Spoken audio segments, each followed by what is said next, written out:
மீட்பெரும் நம்முடைய இரட்சகருமாகிய ஆண்டவராகிய இயேசு கிறிஸ்துவின் நாமத்தில் இந்த மாலை வேளை கூடி வந்திருக்கிற உங்கள் ஒவ்வொருவரையும் அன்போடு கூட வாழ்த்தி வரவேற்கிறேன். நம்முடைய ஆண்டவர் வாக்குத்தத்தங்களின் தேவன் என்று சொல்லி பார்க்கிறோம். நாம் இன்றைக்கு படித்த பாடல்களிலும் கூட நாம் பார்க்கும் பொழுது ஆண்டவர் வாக்குத்தத்தம் பண்ணினால் அதை நிறைவேற்றுகிற ஒரு ஆண்டவர் என்று சொல்லி பார்க்கிறோம். நாம் பார்த்தோம் யாக்கோபை குறித்து அந்த எழுதின பாடல். அதில் எப்படி ஆண்டவர் சொன்னார், நான் சொன்னதை நிறைவேற்றும் அளவும் உன்னை விடுகிறதில்லை, கைவிடுகிறது. உங்கள் ஒவ்வொருவருடைய வாழ்க்கையிலும் ஆண்டவர் எதை சொன்னாரோ அதை நிறைவேற்ற உண்மையுள்ளவராயிருக்கிறார். அப்போ ஆண்டவர் சொன்னதை நாம் எங்கே போய் தேடுகிறது என்றால், ஆண்டவர் சொன்ன அத்தனை இங்கே இருக்கு, வாக்குத்தத்தங்கள் எல்லாம் இங்கே இருக்கிறது. அதை தவிர்த்து நம்முடைய வாழ்க்கையிலே தனிப்பட்ட முறையிலே சொப்பனங்கள் மூலமாக, தரிசனங்கள் மூலமாக, அல்லது போனால் செய்திகள் மூலமாக, பாடல்கள் மூலமாக, தீர்க்க தரிசனங்கள் மூலமாக எதை கர்த்தர் உங்களோடு கூட இடைப்பட்டு பேசினாரோ அந்த வார்த்தை நிறைவேறும். அருமையான கர்த்தருடைய பிள்ளை, அன்பான தேவ ஜனமே, கர்த்தருடைய வார்த்தையில நாம் பார்க்கும் பொழுது அநேக வாக்கு தத்தங்களை இப்படி நாம் பார்க்கிறோம். சங்கீதம் 37:5 பார்த்தீங்கன்னு சொன்னா, அவரே காரியங்களை வாய்க்க பண்ணுகிறவர் என்று சொல்லி பார்க்கிறோம்.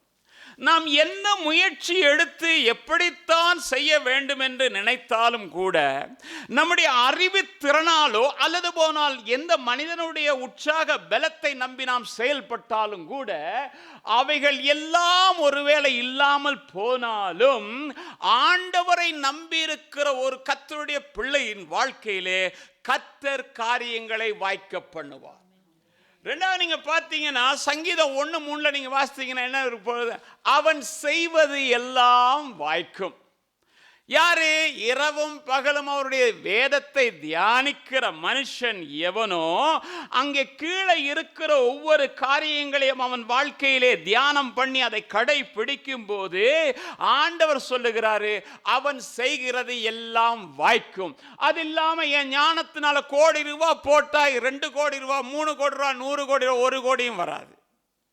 ஆனால் ஆண்டவரை நம்பி, ஆண்டவரை விசுவாசித்து, ஆண்டவருடைய வார்த்தைக்கு கீழ்ப்படிந்து செயல்படுகிற ஒருவன் செயல்பட ஆரம்பிக்கும் போது அவன் மண்ணை கொண்டு போய் வித்தாலும் ஆசீர்வாதத்தை கர்த்தர் கொடுப்பார். அருமையான கர்த்தருடைய பிள்ளை, அதான் வேதத்தில் நீங்க பார்த்தீங்கன்னா சங்கீதம் 128:2 வாசிக்கும் பொழுது பார்த்தீங்கன்னா, உன் கையின் பிரயாசத்தை நீ சாப்பிடுவாய், உனக்கு பாக்கியமும் நன்மையும் உண்டாயிருக்கும். சிலர் நிறைய சம்பாதிப்பான், ஆனாலும் நிம்மதி இருக்காது. நிம்மதியா ஒரு நேரம் தூங்க முடியாது. ராத்திரில எனக்கு தூக்கமே வருதில்லை. ஏன் வருதில்லை? தூக்கம் வரல, பசி வரல, சாப்பிட முடியல. ஏன்? ஆண்டவர் சொல்றாரு, உனக்கு நன்மை உண்டாகும் என்று தானே சொல்லுகிறார். எனக்கு அருமையான கர்த்தருடைய, நீ கஷ்டப்பட்டு பிரயாசப்படுகிறதை நீ சாப்பிடுவாய். அதை வேற ஒருத்தர் கொண்டு போறது கர்த்தர் விட மாட்டாரு. எனக்கு அருமையான கர்த்தருடைய பிள்ளை, அன்பான தேவ ஜனமே, அப்படியா இருந்தா அது யாருக்கு என்று சொன்னால், சங்கீதம் 34:10 வாசிக்கும் பொழுது, கர்த்தரை தேடுகிறவர்களுக்குத்தான் எந்த ஒரு நன்மையும் குறையாது என்று வேதம் சொல்லுகிறது. கர்த்தரை முழுமையா தேடணும். அவரையும் தேடுவேன், இவரையும் தேடுவேன், அங்கேயும் தேடுவேன், இங்கேயும் தேடுவேன், எங்கேயும் தேடுவேன். நான் நீ தேடிக்கொண்டே இருப்பாய். ஆனால் கர்த்தரை மட்டும் நீ தேடுவாய் என்றால் நீயும் உன் குடும்பமும் பிள்ளைகளும் சபையும் ஆசீர்வதிக்கப்பட்டதாகவே காணப்படும். அதே வேளையில எனக்கு வியாதி வந்திருக்கு, இந்த வியாதி நீங்குமா, இந்த வியாதி போகுமா, இத்தனை வருஷமா இருக்குது, இந்த வார்த்தை எப்படி போகும், இந்த வருத்தத்தில் வந்தவன் 4 பேர் செத்து போனான், நேத்து தானே வரட்டும். ஆனால் கர்த்தருடைய பிள்ளையே, தேவன் எதை அனுமதித்தார் அது நடக்கிறது வேறு. ஆனால் ஆண்டவருடைய வார்த்தை என்ன தெரியுமா, நான் உன்னை குணமாக்குவேன். எசேக்கியா வியாதிப்பட்ட போது செய்தி வந்து விட்டது, நீ இனி பிழைக்கிறதுக்கு வாய்ப்பில்லை என்று சொல்லி. ஆனால் ஆண்டவர் சொன்னார், நான் உன்னை குணமாக்குவேன். 2 ராஜாக்களுடைய புத்தகத்தில் நீங்க 20ஆம் அதிகாரம் 5ஆம் வசனத்தை வாசிக்கணும். அங்க பாத்தீங்கன்னா தெரியும், நான் உன்னை குணமாக்குவேன். ஏனென்றால் நீ 3ஆவது நாளிலே தேவனுடைய ஆலயத்தில் இருப்ப. எனக்கு அருமையான கர்த்தருடைய பிள்ளை, இன்னைக்கு மாலை வேளை நீ எப்படிப்பட்ட வியாதியோடு இருக்கலாம், அல்லது எங்கேயோ கேட்கிற ஒரு ஆள் இருக்கலாம், வியாதியோடு இருக்கலாம். இந்த வியாதி என்னை விட்டு நீங்குமா என்கிற ஒரு கேள்வியோடு கூட இருக்கலாம். நான் உனக்கு சொல்லுகிறேன், நீ தேவனை விசுவாசித்தால் தேவன் நிச்சயமாக குணப்படுத்த உண்மையுள்ளவராக இருக்கிறார்.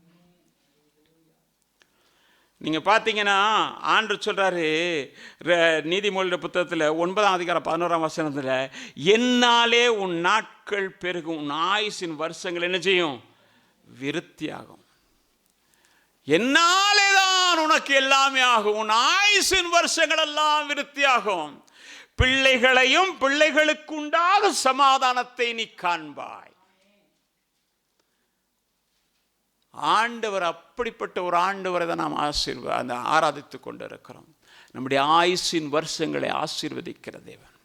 எனக்கு அருமையான கர்த்தருடைய பிள்ளை, அன்பான தேவ ஜனமே, சங்கீதத்தில் நீங்கள் வசனம் பார்க்க வேணாம், அந்த வார்த்தை அந்த கொஞ்சம் வாக்குத்தது சொல்கிறதுக்காகவே நான் சொல்லிட்டு போய் 91ஆம் சங்கீதத்தில் நீங்கள் பார்த்தீங்கன்னா 10ஆம் வசனத்தில், பொல்லாப்பு உனக்கு நேரிடாது, வாதை உன் கூடாரத்தை அணுகாது. பொல்லாப்பு நேரிடாது, வாதை உன் கூடாரத்தை. யாருக்கு அது? வசனத்தில் முதல்ல போயிட்டு பார்த்தோம்னா தெரியும், உன்னதமானவரின் அங்க இருந்தா வராது. எங்க இருக்கணும்? அதை விட்டுட்டு அலைஞ்சு இங்க அங்கேயும் போன என்ன நடக்கும்? அவன் குடும்பமே நடத்திட்டு போயிடும். யாரு? பிசாசு. உன்னதமானவரின் மறைவில் இருக்கிறவன் சர்வ வல்லவருடைய நிழலில் தங்குறான், அவனுக்கு வாதை கூடாரத்தை அணுக முடியாது. இன்னைக்கு உன்னதமானவர் மறைவில் இருப்போம்னு சொன்னா எந்த வாதையும் நம்மை அணுகிறதுக்கு கர்த்தர் ஒருபோது அனுமதிக்க மாட்டார். ஏனென்றால் அவர் நமக்கு பக்கபலமாகவும் பாதுகாப்பாகவும் இருக்கிறார். இஸ்ரவேல் ஜனங்கள் எகிப்திலிருந்து புறப்பட்ட போது முன்னால போன தூதன் அங்க எகிப்தியன் கிட்ட வரும் பொழுது பின்னால வந்துட்டா, ஒன்றோடு ஒன்று மோத விடாதபடிக்கு தடுக்கிறதுக்கு இன்றைக்கும் ஆண்டவர் உண்மையுள்ளவராக இருக்கிறார். எனக்கு அருமையான கர்த்தருடைய பிள்ளை, அன்பான தேவச்சனமே, அதான் சங்கீதம் 91 பார்க்கிறோம், உன் வழிகளிலெல்லாம் உன்னை காக்கும்படிக்கு தம்முடைய தூதர்களுக்கு ஆண்டவர் என்ன செய்வாரு? கட்டளையிடுவார். எனக்கு அருமையான கர்த்தருடைய பிள்ளை, இப்படிப்பட்ட அநேக வாக்குத்தத்தங்களை வாசித்திருக்கிறோம். இந்த வாக்குத்தத்தங்களை எல்லாம் தேவன் நமக்கு கொடுத்திருக்கிறார். இந்த வாக்குத்தத்தங்கள் எல்லாம் நமக்கு நிறைவேறும் என்று எத்தனை பேர் விசுவாசிக்கிறீங்க? விசுவாசிக்கிறவர்களுக்கு நிச்சயமாக கர்த்தர் செய்வார்கள். எனக்கு அருமையான கர்த்தருடைய பிள்ளை, அன்பான தேவச்சனமே, உன் எல்லையை பெருசாக்குவேன், உன்னை எபிரேயருடைய புத்தகத்தில் நீங்கள் 6ஆம் அதிகாரத்தில் 14ஆம் வசனம் வாசித்தீங்கன்னா, நிச்சயமாக நான் உன்னை ஆசீர்வதித்து உன்னை பெருக பண்ணுவேன். நம்மளை கர்த்தர் பெருக பண்ணுவார், நம்மை ஆசீர்வதிப்பார், நம்முடைய எல்லைகளை விருத்தியாக்குவார். எல்லாம் செய்ய கர்த்தர் உண்மையுள்ளவராக.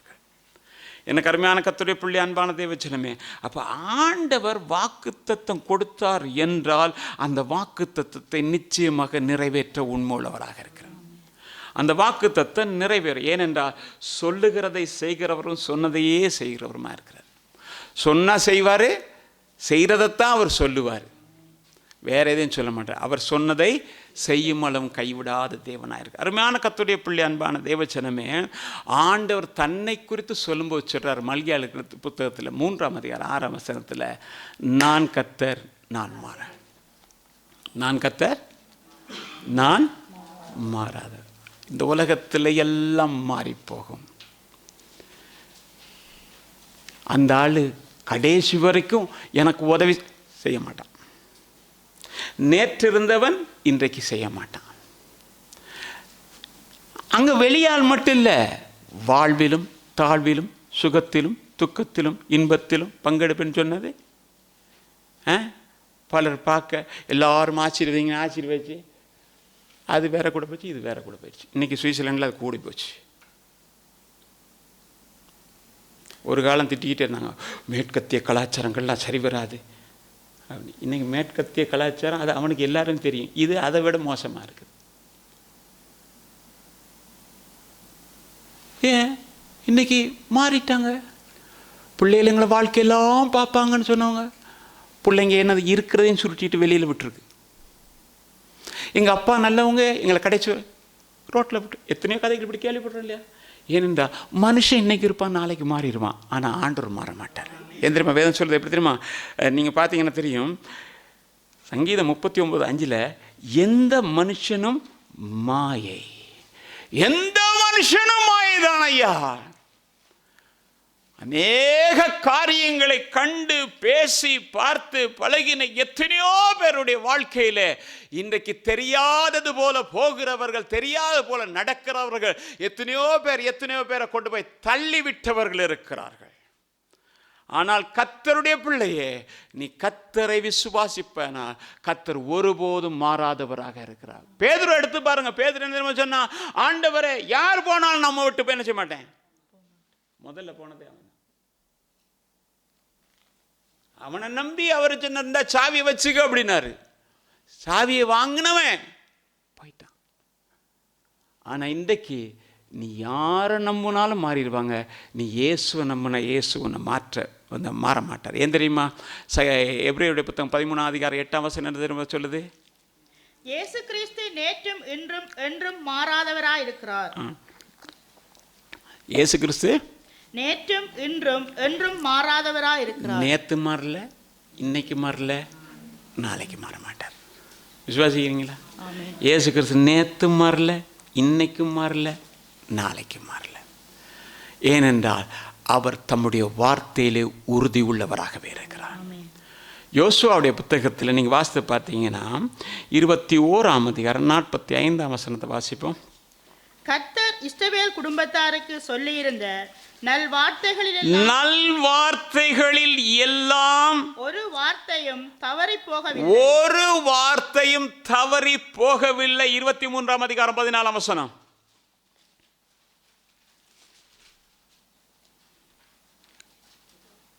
இதோ இன்று நான் பூலோகத்தார் எல்லாரும் போகிற வழியே போகிறேன்.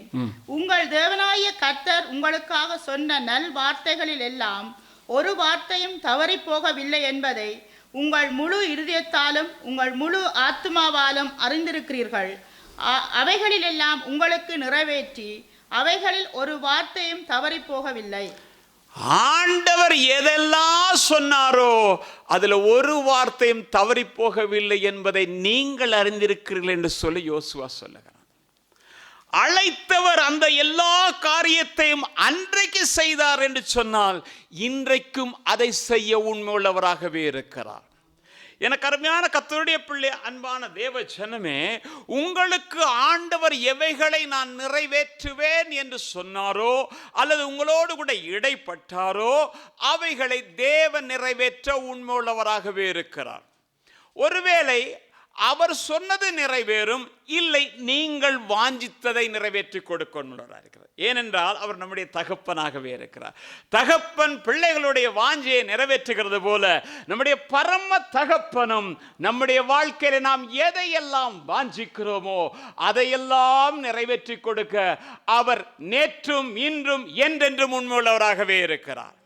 இன்றைக்கு மாநில கூடி இருக்கிற கர்த்தருடைய பிள்ளை, அன்பான தேவ ஜனமே, ஒருவேளை உங்களுடைய குடும்பமாக இருக்கலாம், அல்லது போன உங்களுடைய தனிப்பட்ட வாழ்க்கையா இருக்கலாம், உங்களுடைய தொழில் துறையாக இருக்கலாம், அல்லது போன உங்களுடைய பிள்ளைகளுடைய எதிர்காலங்களாக இருக்கலாம், படிப்பு சம்பந்தமாக இருக்கலாம், எந்த ஒரு காரியத்துக்காக அல்லது போன உங்களுடைய சரீர பலவீனமாக இருக்கிறதை குறித்த கூட நீங்க ஒருவேளை கவலைப்பட்டு கொண்டிருக்கலாம். நான் உங்களுக்கு கொண்டு சொல்லுகிறேன், தேவன் உண்மையுள்ளவர், அவர் மாற மாட்டார், எல்லாவற்றையும் அவர் நிறைவேற்றி கொடுப்பார் என்று மாலையிலே உறுதியாக நான் சொல்ல முடியும். உறுதியாக சொல்ல முடியும். ஏனென்றால் அநேக காரியங்களை நான் கேட்டிருக்கிறேன். தேவன் சொன்னவைகள் எல்லாவற்றையும் நிறைவேற்றியே கொடுத்திருக்கிறார்.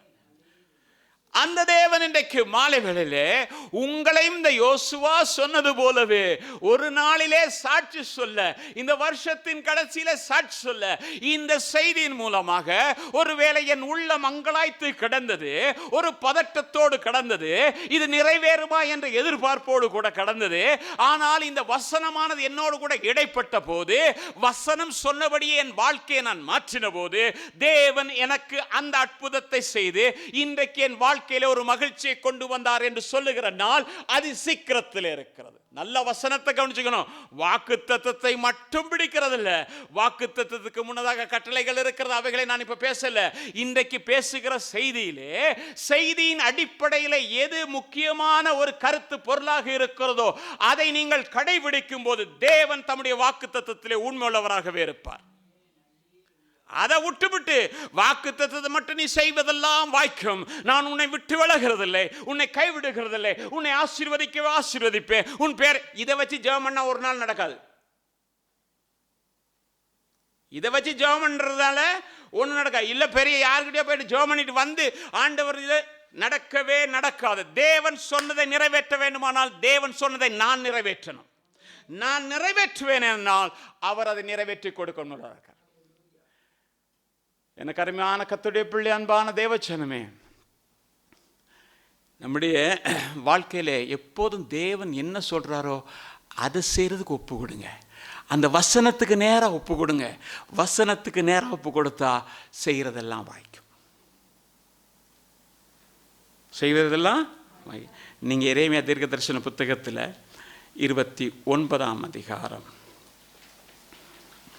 11ஆம் வசனம் வாசிங்க. நீங்கள் எதிர்பார்த்திருக்கும் முடிவை உங்களுக்கு கொடுக்கும்படிக்கு நான் உங்கள் பேரில் நினைத்திருக்கிற நினைவுகளை அறிவேன் என்று கர்த்தர் சொல்லுகிறார். அவைகள் தீமைக்கல்ல, சமாதானத்துக்கு ஏதுவான நினைவுகளே. என்னது? நீங்கள் எதிர்பார்த்திருக்கும் முடிவை உங்களுக்கு கொடுக்கும்படி நான் உங்கள் பேரில் நினைத்திருக்கிற நினைவுகளை அறிவேன். ஆண்டவர் நம்மை குறித்து நினைத்திருக்கிற காரியங்கள் எல்லாம் மேலானவைகள். நாம ஏதோ ஒரு சிறிய காரியத்துக்காக போராடி கர்த்தரிடத்தில் கேட்டுக்கொண்டிருப்போம். ஆனால் தேவன் உங்களுக்கும் எனக்கும் ஆயத்தப்படுத்தி வைத்திருக்கிறவர்களை ஆராய்ந்து பார்க்க முடியாத பெரிய காரியங்களாய்த்தான் இருக்கும். பாலும் தேனும் ஓடுகிற தேசத்தை அவன் எங்கே எகிப்தில் பார்க்கல.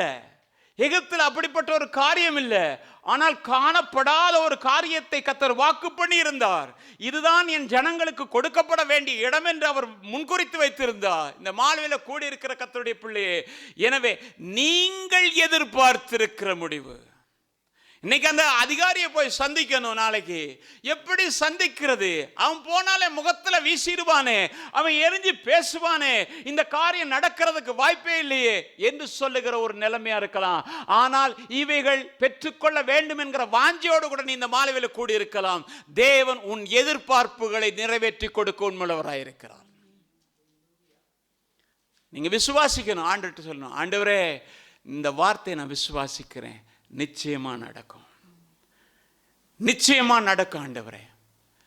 அப்படி நீங்க விசுவாசிங்க. இந்த உலகமே சொல்லும் அது நடக்க வாய்ப்பே இல்லைன்னு. இந்த உலகமே சொல்லும் நீ அமைதியா இருன்னு சொல்லும். ஆனால் நீங்க தைரியம் கொண்டு சொல்லணும், என் தேவன் என்னோடு கூட இருக்கிறார், எனக்காக யாவையும் செய்து முடிப்பார். அந்த விசுவாச வார்த்தை நீங்க அறிக்கை செய்து காரியங்கள் நிறைவேற்றிக்கிட்டு வரும் பொழுது கர்த்தர் செய்ய உண்மையாக. எனக்கு அருமையான கர்த்தருடைய பிள்ளை, அன்பான தேவ ஜனமே, அப்படியா இருந்தா நீங்கள் வேதத்தில் வாசித்து பார்த்தீங்கன்னா ஒரு வசனம், அதுதான் இன்றைக்கி செய்தியினுடைய தலைப்பு. இந்த ஒரு வசனம் வாசிப்போம். அது லூக்காள நற்செய்தி நூல் 1ஆம் அதிகாரம் 45ஆம் வசனம். விசுவாசித்தவளே பாக்கியவதி, கர்த்தராலே அவளுக்கு சொல்லப்பட்டவைகள் நிறைவேறும் என்றாள். என்னது?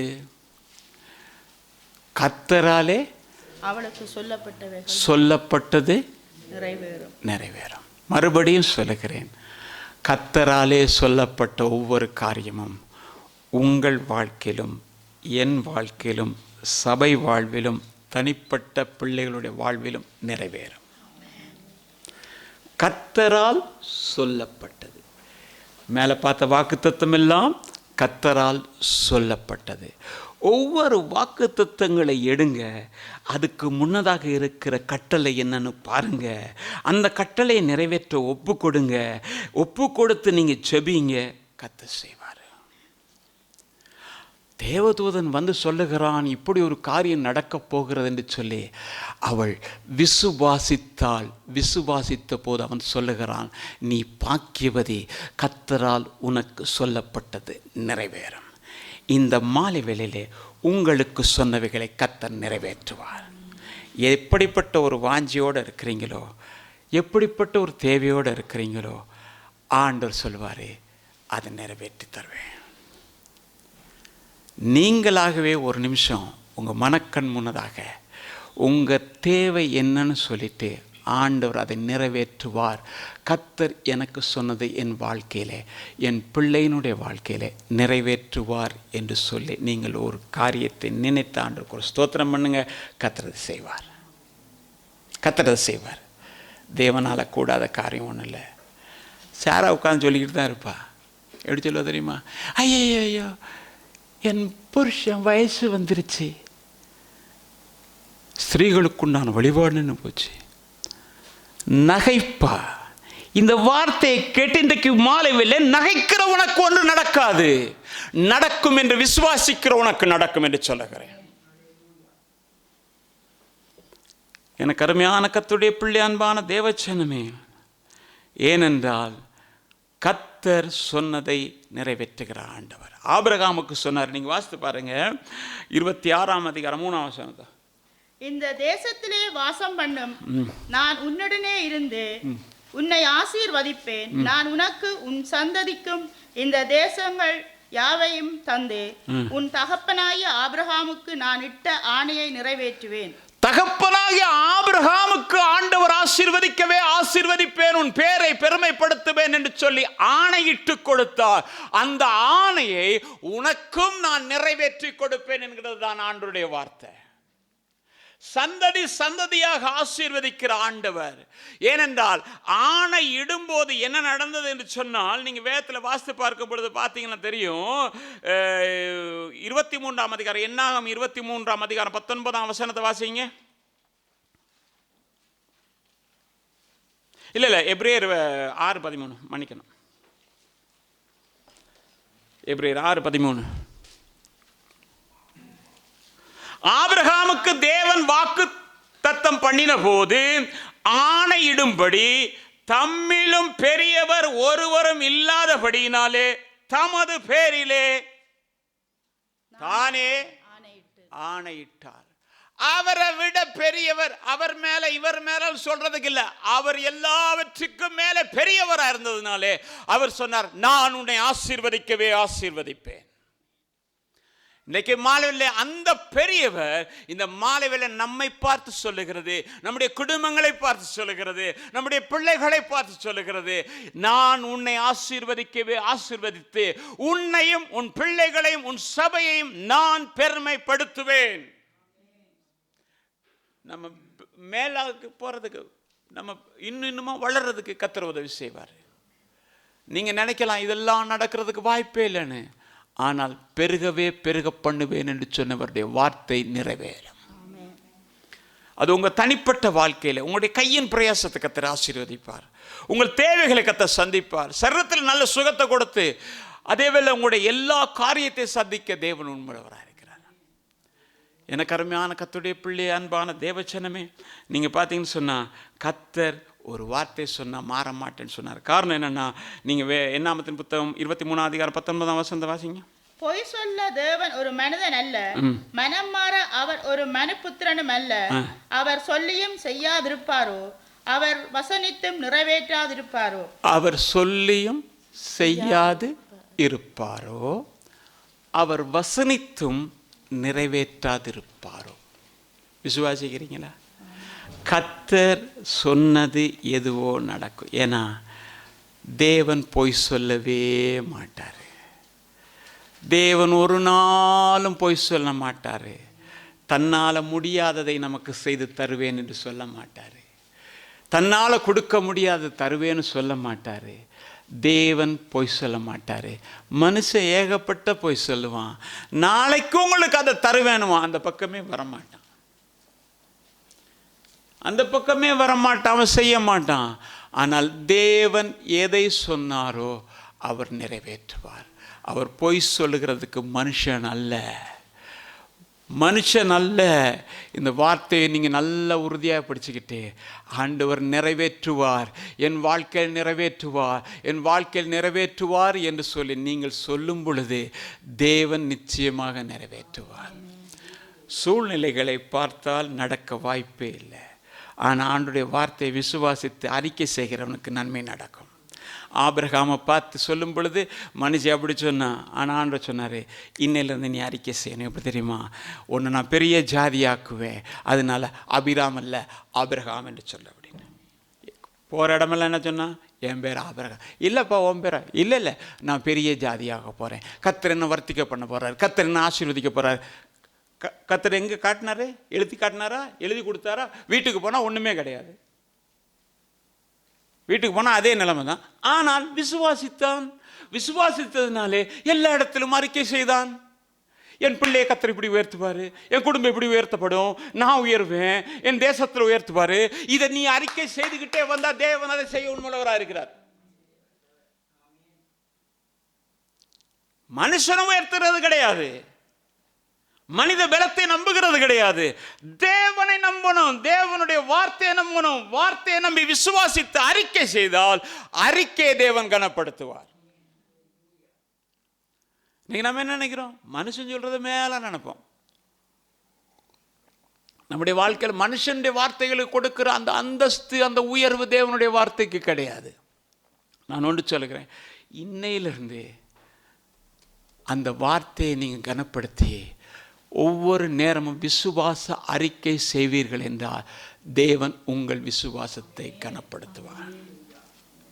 விசுவாசத்தை கனப்பா. எனக்கு அருமையான கர்த்தருடைய பிள்ளை, அன்பான தேவச்சனமே, ஆனால் சில நேரங்களில் இன்றைக்கி கூட நீங்கள் செய்தி கேட்டீங்க, பார்த்தீங்க. ஆனால் வாக்குத்தத்தம் பண்ணின நாள்லேருந்தே ஒரே பிரச்சனை. என்னது? ஒரே கர்த்தர் இப்படி ஒரு வாக்குத்தத்தம் கொடுத்தாரு, அதை விசுவாசித்து அறிக்கை செஞ்சேன். அதுலேருந்து என்ன தொடங்குச்சு? ஒரே பிரச்சனை, ஒரே போராட்டம், ஒரே நிந்த, ஒரே அவமானம். நானும் விசுவாசித்து அறிக்கை பண்ணி பார்க்கிறேன். ஆனா போராட்டங்கள் மேலோங்கி வந்து கொண்டே இருக்கிறது. தேவன் போய் சொன்னாரா? வார்த்தை போய் சொல்லுமா? எல்லாம் உண்மைதான். ஆனால் பிரச்சனை வளர்ந்து கொண்டுதான் போகிறது. முடிவில்லாமல் பிரச்சனை வளர்ந்து கொண்டு போகிறதே. என்ன செய்யறது? அதை நன்மைக்கென்று எடுத்துக்கொள்ளுங்கள். நீங்க வேதத்தில் பார்க்கும் பொழுது கர்த்தர் நம்முடைய வாழ்க்கையில அற்புதம் செய்யணுமா இருந்தா தேவனுடைய வசனமானது நம்மை புடமிட ஆரம்பிக்கணும். ஒரு வசனத்தை வாசிங்க, சங்கீதங்களுடைய புத்தகத்தில் 105 அதிகாரம் 19 வசனம். கர்த்தர் சொன்ன வார்த்தை நிறைவேறும் அளவும் அவருடைய வசனம் அவனை புடமிட்டது. கர்த்தர் சொன்ன வார்த்தை நிறைவேறும் அளவும். அப்ப கர்த்தர் சொன்ன வார்த்தை என்ன செய்யும்? நிறைவேறும். நிறைவேறுகிற வரையிலே வசனமானது அவனை புடமிட்டது. அவனுடைய பிராணன் இரும்பிலே அடைக்கப்பட்டது. அவன் கால்களுக்கு விலங்கிடப்பட்டது. எதுவரையிலும் தேவன் சொன்னது நிறைவேறும் அளவும். யோசேப்பு வீட்டில் நல்ல அன்பாயிருந்தவன். மற்றவர்கள் எல்லாரும், அவனுடைய சகோதரர்கள் எல்லாரும் வித்தியாசமான தேவனுக்கு பிரியமில்லாத காரியங்களை செய்கிறவர் மத்தியிலே தேவனுக்கு பிரியமுள்ளவனாக நடந்து கொண்டிருக்கிறான். ஒரு காரியத்தை நான் உங்களுக்கு நினைவூட்ட விரும்புகிறேன். தேவன் ஆசீர்வதிக்க விரும்புகிறார் என்று சொன்னால் முதலாவது அவர் பார்க்கிறார், அவன் அந்த இடத்துல எப்படிப்பட்டவனாக இருக்கிறான், இவனைத்தான் நான் உயர்த்த வேண்டும் என்று தேவன் எப்பொழுதும் நினைப்பார். சும்மா எல்லாரையும் ஆசீர்வதிக்கிறேன்றதில்ல. எல்லாரும் யாக்கோபுக்கு பிள்ளைகள் தான். ஆனாலும் யாரை நான் பார்க்கிறாரு, அந்த 12 பேர்ல இந்த யோசேப்பு ஒரு வித்தியாசமானவனா இருக்கா. இவனை மட்டும்தான் உயர்த்துறதுக்கு தகுதியா இருக்கிறான். தாவீது வீட்டுக்கு போனா வாட்டசாட்டமானவன் எல்லாம் இருந்தாலும் கூட இருதயத்துக்கு ஏற்றவன் ஒருத்தன் இருக்கிறான், அவனைத்தான் உயர்த்தணும்னு தேவன் முடிவு பண்ணாரு. இன்னைக்கு அந்த நிலையில இருக்கிறவர்களுக்கு தான் முதலாவது வாக்குத்தத்தமானது நிறைவேறும். சும்மா வாக்குத்தத்தத்தை பிடிச்சிக்கிட்டேன் நல்ல. முதலாவது என்னன்னா, நாம் அதுக்கு ஏற்றபடி நம்மை நாம் வணைந்து கொள்ளணும். வணைந்து கொண்டதுக்கு பிறகுதான் வாழ்க்கை ஆரம்பமாகும். அப்ப ஆண்டவர் இவன் படுத்திருக்கும் போது சும்மா இருக்க அவன் என்ன செஞ்சிட்டாரு, இவங்கிட்ட ஒரு சொப்பனத்தை காட்டி சொன்னாரு, அது அரிக்கட்டு மட்டும் தான் நிக்குது, மற்ற எல்லாம் சரிஞ்சு விழுந்துச்சு அப்படின்ட்டார். அவன் கேட்கவே இல்லை. மோசே கேட்கவே இல்லை. அவனுக்குள்ள அந்த வாஞ்சையை கொடுத்துட்டு வனாந்திரத்தை கொண்டு போய் ஆடு மேய்க்க போட்டது மாதிரி இவனுக்குள்ள ஒரு இதை கொடுத்துட்டாரு. கட்டுதாப்பா நிக்குது அப்படின்ட்டாரு. அப்பா கிட்ட போயிட்டு 2ஆம் முறை சொல்றான், அப்பா கர்த்தர் இப்ப எனக்கு ஒரு சொப்பனம் காட்டினார். அப்பா என்ன சொப்பனம்? சூரியனும் சந்திரனும் நட்சத்திரங்களும் எல்லாம் வணங்குற மாதிரி காட்டினாரு. அவனுக்கு டக்குன்னு விளங்கிருச்சு சொப்பனத்தில் அர்த்தம். நானும் உங்க அம்மா வந்து வணங்குன்னு நினைக்கிறேன் பட விட்டாரு. ஆனா யாக்கோபுக்கு தெரியும் தேவன் சொன்னது நிறைவேறும், தேவன் சொன்னது நிறைவேறும். காட்டியாச்சு. காட்டிட்டு இவனும் சொப்பனத்துக்கு அர்த்தம் சொல்றவன் தானே. யோசேப்பு கிளீனாக சொப்பனத்துக்கு அர்த்தம் சொல்லுவான். அவனுக்கு விஷயம் விளங்கிருச்சு. இப்போ அவன் அமைதியாக இருக்கிறான். என்னைக்காவது இவங்கெல்லாம் என் காலில் வந்து விழுவாங்க விழுவாங்க விழுவாங்க. அது எப்படி விழுவாங்கன்னு தெரியாது. இப்போ என்ன நடக்குது? சகோதரர்களை பார்க்க போகிறான். போன போது இவனை நிர்வாணமாக்கிட்டாங்க, வஸ்திரத்தை கிழிச்சு. ஆண்டவரே எல்லாரும் என்ன வணங்குவாங்கன்னு காட்டினீரே, உள்ள கலர் சட்டையும் பிச்சுட்டானுவலே. அப்படிதானே? பிரச்சனை, போராட்டம். இப்போ மன வியாகுலம் கொஞ்சம் கொஞ்சமாக ஆரம்பிக்குது. சரி சரி பரவாயில்ல, குழியில் தூக்கி போட்டான். ஆண்டவரே எங்கேயோ இருப்பேன்னு நினச்சா என்ன கூட்டு எல்லார் காலையும் நான் விழுகிற மாதிரி வச்சுட்டானே. சில நேரங்களில் தேவன் நம்மை வழி நடத்தும் போது சூழ்நிலைகளை பார்ப்போமே, ஆனால் எல்லாம் மாற்றங்கள் அடைந்ததாக தான் இருக்கும். தேவன் அனுமதிக்கிற காரியங்கள் அப்படிப்பட்டதாக தான் இருக்கும். அங்கதான் போயிருச்சு, சட்டை போச்சு, வாழ்க்கையில நம்பிக்கையும் போனதுக்கு பிறகு ஒரு மாதிரி எழும்பி போத்திபார் வீட்டுக்கு போனா மறுபடியும் நிர்வாணமாச்சு சட்டை. ஆனாலும் அவன் உத்தமத்திலே நிலைத்திருந்தான். இத்தனை போராட்டங்கள் மத்தியிலே நிலைத்திருந்தான். இனியாவது ஒரு வேளை வாழ்க்கை வரலாமே நினைச்சிட்டு சந்தோஷமா இருக்கும்போது ஜெயில் தானே சொந்தமாச்சு. சிறைச்சாலை சொந்தமான போது சிறைச்சாலையில் இருக்கிறான், தாடி வளர்த்து இருக்கிறான். அப்படிதானே வேதத்தில் போட்டிருக்கு. ராஜா கூப்பிட்ட போது ஓடி போய் சவரம் சரி தாடியெல்லாம் வளர்த்து இருக்கிறான். இப்ப கர்த்தர் சொன்ன அந்த அறிக்கட்டு எங்க நிக்குது? கர்த்தர் சொன்ன அந்த எல்லா நட்சத்திரங்களும் வணங்குற அறிக்கை அந்த இவ எங்க இருக்குது? நட்சத்திரம் எங்க இருக்குது? சூரியன் சந்திரன் எங்க இருக்குது? ஒன்னையும் காணோம். எல்லாம் பார்த்தா எப்படி மாறுபட்டு போயிடுச்சு. இந்த நிலை தேவன் தேவையா? இந்த நிலை தேவன் தேவையா? நீங்க ஏதோ செய்ய நினைச்சீங்க, ஆனா அதுல எல்லாமே நஷ்டம் வந்துருச்சு, எல்லாம் மாறி போச்சு. தேவன் தேவையா? தேவன் தேவையா? ஆனா வேதம் சொல்லுகிறது, கர்த்தர் சொன்ன வார்த்தை நிறைவேறும் அளவும் கர்த்தருடைய வார்த்தை அவனை புடமிட்டது. அப்படிதானே? எப்படி? மல்கியாவிலிருந்து தீர்க்கதரிசன புத்தகத்தில் 3ஆம் அதிகாரம் 3ஆம் வசனம் சொல்லுது, அவர் உட்கார்ந்து வெள்ளியை புடமிட்டு சுத்திகரித்துக் கொண்டிருப்பார். கடைசி வாசிங்க. அவர்களை பொன்னை போலவும் வெள்ளியை போலவும் புடமிடுவார். என்னது? அவர் உட்கார்ந்து சுத்திகரிக்கிறாரு. அக்கினியில போட்டு அக்கினி கத கத கதன்னு எரியுது. எரியும் போது இந்த வெள்ளியும் பொன்னையும் போட்ட உடனே அங்க இருக்கிற அசுத்தங்கள் எல்லாம் கொஞ்சம் கொஞ்சமா குறைய ஆரம்பிக்குது. அப்படிதானே? புடமிடும் போது என்ன நடக்கும்? அது சுத்த பொண்ணா மாறணுமா இருந்தா கழிவெல்லாம் போத்தானே வேணும். இப்ப இவனை புடமிடுகிறது வசனம். உட்கார்ந்து அவர் அவசரப்பட மாட்டாரு.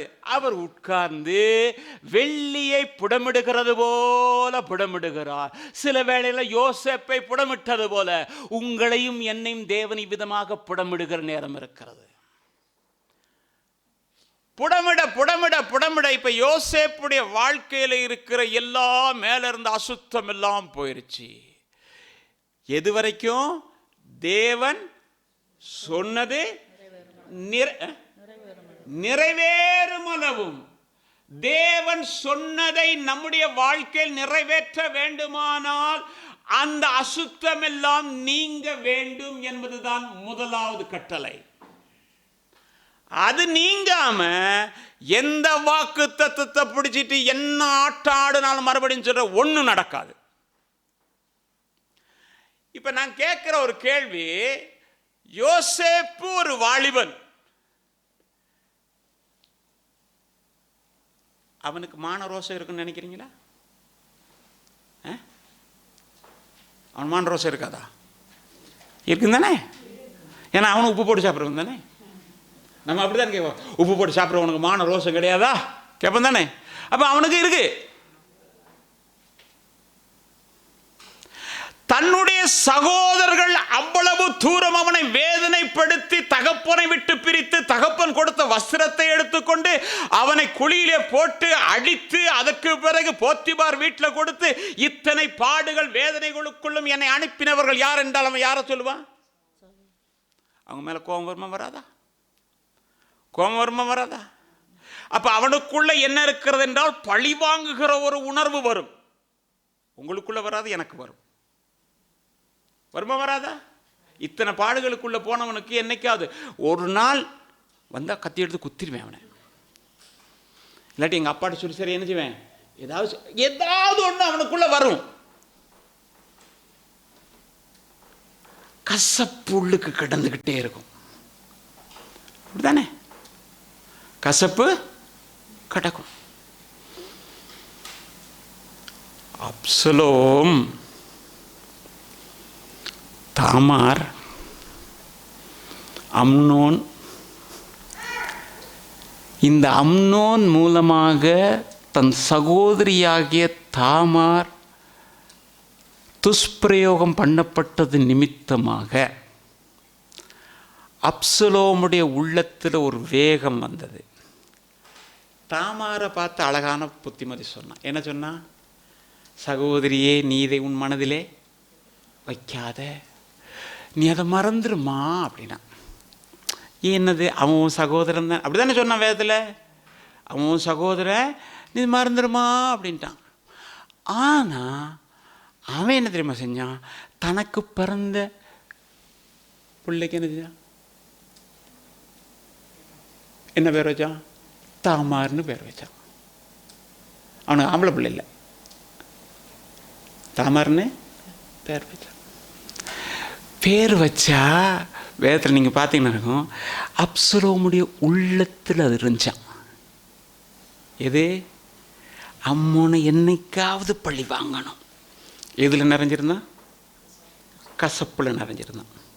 எனக்கு அருமையான கர்த்தருடைய பிள்ளை, அன்பான தேவ ஜனமே, 2 சாமுவேல் புத்தகத்தில் 14ஆம் அதிகாரம் 28ஆம் வசனம் வாசித்தீங்கன்னா தெரியும். அப்சலோம் அப்படி வச்சுட்டு இருந்துக்கிட்டு எருசலேமில் தான் குடியிருந்தானா. எங்க இருந்தா? எங்க இருந்தா? எருசலேம். எருசலேம் என்றால் கொஞ்சம் அழகாக சொல்லுங்க பாப்போம். தெரியாதா ஒருத்தர்? நம்ம ஆவிக்குரிய இதில் சொல்லுமே, எருசலேம்னு என்னது? மகாராஜன் இடம், கர்த்தர் இருக்கிற இடம், அப்படியெல்லாம் சொல்கிறோம் தானே. அந்த எருசலேமில் இருந்தான். ஆனால் எருசலேமிலே இருந்தாலும் ராஜாவை பார்க்க முடியாதவனாக இருந்தான். இருக்கா?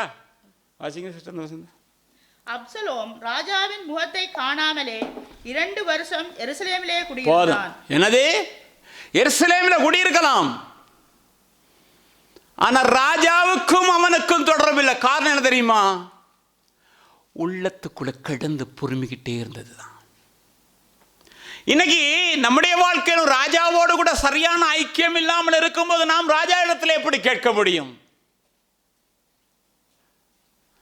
அப்ப யோசேப்பு என்ன செய்கிறேன்னு சொன்னா, வசனம் புடமிடப்படுகிறது. புடமிட்டதுக்கு பிறகு அவனுக்குள்ள இருந்த கசப்புகள் எல்லாம் அவனை விட்டு அகன்று போகிறது.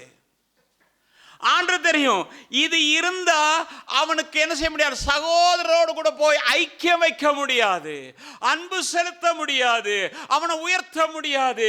அவனுடைய இருதயம் மாற்றப்பட வேண்டுமானால் இப்படிப்பட்ட எல்லாவற்றிலும் அவனை அனுப்பி அவன் மேல இருக்கிற அந்த உள்ளத்தில் இருக்கிற அசுத்தங்கள் எல்லாம் அகற்றினதுக்கு பிறகுதான் அவனை சிம்மாசனத்தில் கொண்டு வந்து உட்கார வைக்க முடியும். விளங்குதா? அப்போ என்னது? முதலாவது அவன் சகோதரர்களை ஏற்றுக்கொள்ளணுமா இருந்தா அந்த கசப்புன்ற அந்த அசுத்தம் போகணும். வாசிங்க ஒரு வசனத்தை, ஆதியாகமத்தின் புத்தகம் 45ஆம் அதிகாரம் 5ஆம் வசனம். என்னை இவ்விடத்தில் வரும்படி விற்று போட்டதினால் நீங்கள் சஞ்சலப்பட வேண்டாம், அது உங்களுக்கு விசனமா இருக்கவும் வேண்டாம். ஜீவரட்சணை செய்யும்படிக்கு தேவன் என்னை உங்களுக்கு முன்னே அனுப்பினார். எனது முதல்ல இந்த சிறைச்சாலையில் போடாமல் இருந்திருந்தா இது சொல்லியிருப்பானா? இப்படிப்பட்ட உபத்திரம் உங்களுக்குள்ள வராமல் இருந்தால் சொல்லியிருப்பானா? என்ன சொல்கிறான் தெரியுமா? அதுக்கு முதல் வசனம் வாசிங்கன்னா தெரியும். உங்கள் சகோதரனாகிய யோசேப்பு நான் தான்ப்பா, நீங்கள் குழியில் போட்டாலும் நான் தான்ப்பா. எங்கள் அப்பாட்ட போய்ட்டு சொன்னீங்களே செத்து போயிட்டு அவன் தான்ப்பா நான் சொன்னானா இல்லையா? சொல்லிட்டு சொல்கிறான், கவலைப்படாதீங்க, ஏன்னா எல்லாம் சுத்திகரித்து அது சுத்திகரித்து எல்லாம் போயிருச்சுங்க, இப்போ சுத்த பொண்ணாக இருக்கிறேன். ஜீவரட்சணை செய்யும்படிக்கு உங்களுக்கு முன்பதாக கர்த்தர் என்னை அனுப்பினார். அவன் நன்மையாக எல்லாவற்றையும் மாற்றிக்கொண்டான். எப்போ தெரியுமா? சுத்திகரித்தோட. இல்லாட்டி நான் சொல்லுவான், கர்த்தரை நம்பினதுக்கு பிறகு கர்த்தர் என்ன கொடுத்தது, கர்த்தர் என்ன கொடுத்தது, இதுக்காக கர்த்தரை பின்பற்றணும். இல்லை இல்லை இல்லை இல்லை, அவன் சுத்திகரிக்கப்பட்ட பிறகு பொன்னாக மாற்றப்பட்டான், விலையேற்றப்பட்டான். எனக்கு அருமையான கர்த்தருடைய பிள்ளை 2 தீமோத்தேயு 2:21 வாசிக்கும் பொழுது அங்கே பார்க்கிறோம், ஆகையால் ஒருவன் இவைகளை விட்டு தன்னை சுத்திகரித்து கொண்டால் எஜமானனுக்கு உகந்தமான பாத்திரமா இருப்பான். அந்த சுத்திகரித்து கொண்டவன் என்ன செய்வான்? எந்த நற்கிரியைக்கும் ஆயத்தமாக்கப்பட்டதும் கனத்துக்குரியதுமான ஒரு பாத்திரமாக மாறுவான்.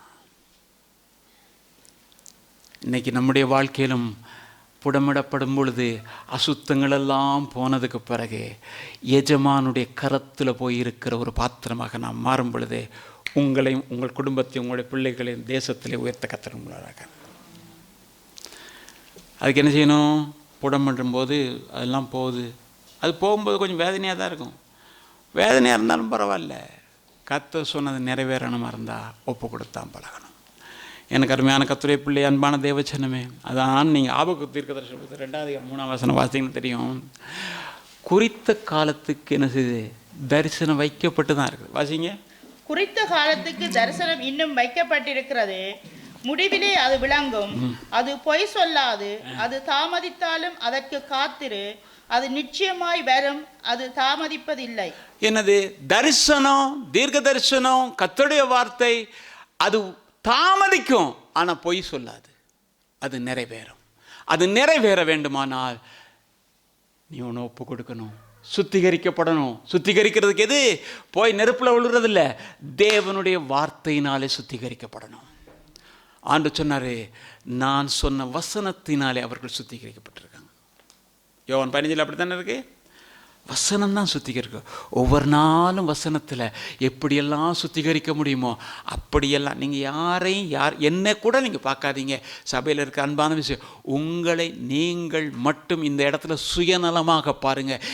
இந்த வார்த்தைகளுக்கு நான் கீழ்ப்படிந்து ஆக வேண்டும் என்று சொல்லி நீங்கள் தீர்மானம் பண்ணினா, தீர்மானத்தை பார்க்கிற தேவன் நிச்சயமாகவே உங்களை ஆசீர்வதித்து உயர்த்துவார்.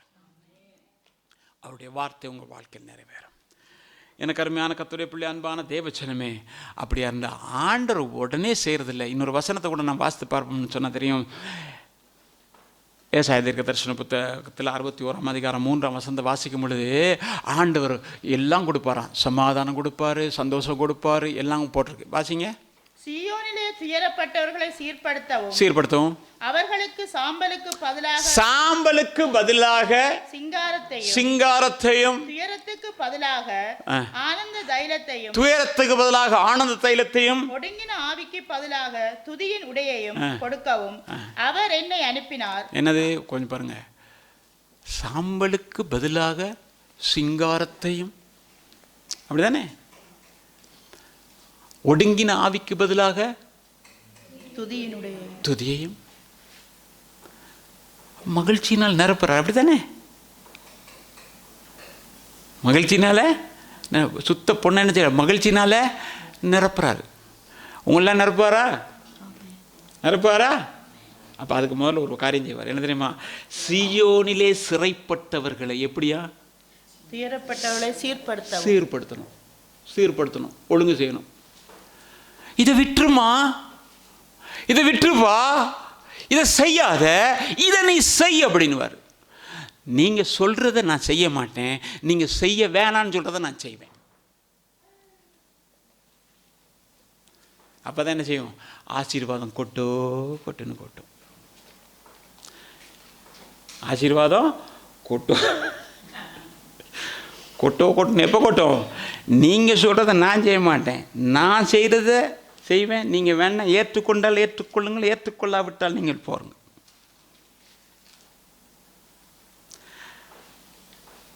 துயரப்பட்டு இருக்கிற, வேதனையோடு இருக்கிற, தேவைகள் மத்தியில் இருக்கிற தேவனுடைய வார்த்தை என் வாழ்வில், என் பிள்ளையினுடைய வாழ்வில், குடும்பத்தில், சபையில், தேசத்தில் நிறைவேற வேண்டும். என் தகப்பனுக்கு, தாய்க்கு, சகோதரர்களுக்கு இருக்கிற எத்தனையோ விதமான பிரச்சனைகளில் எல்லாம் தேவன் அவர்களுக்கு விடுதலை கொடுக்க வேண்டும். தேவனுடைய வார்த்தையை விசுவாசிக்கிறேன், தேவனுடைய வார்த்தை நிறைவேறும் என்று சொல்லி 100க்கு 100 விசுவாசிக்கிறேன் என்று சொல்லுகிற கர்த்தருடைய பிள்ளையே, உன்னை முதலாவது சீர்படுத்தும்படியாக கர்த்தரிடத்தில் ஒப்புக்கொடு. தேவனுடைய வார்த்தையின்படி சீர்படுத்தப்பட்டாலே அல்லாமல் எந்த வார்த்தை நிறைவேறவே இன்னைக்கு நீங்க எந்த எதிர்பார்ப்போட கூட வந்திருந்தாலும் சரி. ஒரு முறை ஒரு சகோதரி சொன்னாங்க, பாஸ்டர் இந்த சபைக்கு நான் வர்றதுக்கு காரணம் என்னன்னா இங்கே இருக்கிற வார்த்தைக்கு தான் வர்றேன். நம்ம என்ன இயேசு அன்பா இருக்காருன்னா சொல்றோம், இயேசு அதை தருவார்னா சொல்றோம் இல்லை. ஆனால் அவங்க சொல்கிறாங்க, வளர்றதுக்காக, தேவனுடைய வார்த்தை கேட்கறதுக்காகத்தான் இங்கே வர்றேன். நாங்கள் சந்தோஷமான செய்தி. ஏன் பட்டர் பூசுறது கிடையாது, நீ இப்படி நடந்தால் தேவன் இப்படி நடப்பார் என்பது மட்டும்தான் எனக்கு தெரியும். பொய்யுரையாத தேவன் என் வாழ்க்கையில் மெய்யான காரியங்களை செய்யணுமா இருந்தா என் வாழ்க்கை மாற்றப்படணும். சீயோன்லே துயரப்பட்டவர்கள் சீர்படுத்தப்படணும். நமக்கு நேரமாகுது.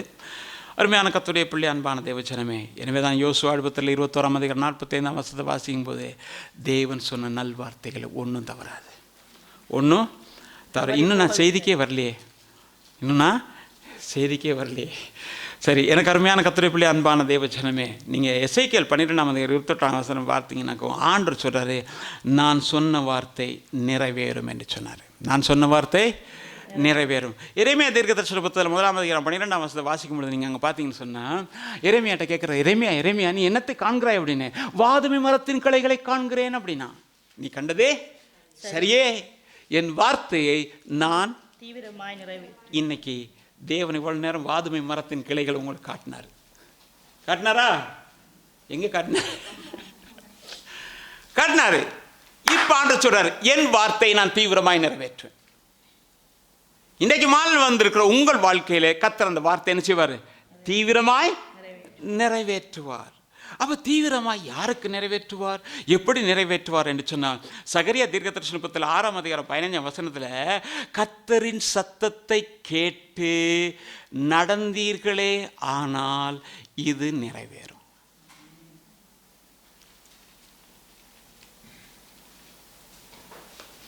கர்த்தரின் சத்தத்தை கேட்டு நடந்தீர்களே ஆனால் இது எது? தீவிரமாய் வார்த்தை நிறைவேற்றுவேன். நாளைக்கு இப்படி ஒரு முடிவுக்கு போகணுன்னு இருக்கிறேன், பரவாயில்ல, கர்த்தர் தீவிரமாக நிறைவேற்றுவார். கர்த்தர் தீவிரமாக நிறைவேற்றுமா? என்ன தெரியுமா சொல்லணும்? கர்த்தரின் சத்தத்தை கேட்டு அதன்படி நடக்கணும். அதன்படி நடந்தீர்களே ஆனால். சரி, இப்போ நான் செய்திக்கு வர்றேன். டக்குன்னு ஒரு 5 நிமிஷம் தான் பேசுவேன், வேகமாக போகிறேன். இப்போ ஒரு சோல்ஜர் இருக்கிறான். அவன் உடுப்பு போட்டுக்கிட்டான், யூனிஃபார்ம் போட்டுக்கிட்டான், ஷூவை போட்டுக்கிட்டான், தொப்பியை போட்டுக்கிட்டான், கையில் என்ன வச்சுருக்கிறான்? ஆயுதம் வச்சுக்கிட்டான். ஆயுதம் வச்சுருக்கிற இப்போ அவனை விசில் சத்தம்னு கேட்குது, எங்கே போங்க, பரேட்டுக்கு போங்க, இல்லாட்டி யுத்தத்துக்கு போங்கன்னு அனுப்புகிறாங்க. சரியா? அப்போ எல்லாம் இருந்து எல்லாத்தையும் தயார் பண்ணதுக்கு பிறகு யுத்தத்துக்கு போகிறான். அதுபோல் இவ்வளவு நேரம் எல்லாத்தையும் தயார் பண்ணியாச்சு. இப்போ யுத்தத்துக்கு போக வேண்டிய நேரம் ஆயிடுச்சு. யுத்தத்தில் ஜெயம் கொள்ளணும். அதுக்காகத்தான் இந்த செய்தி. வாசிக்கலாம் ஒரு வசனத்தை.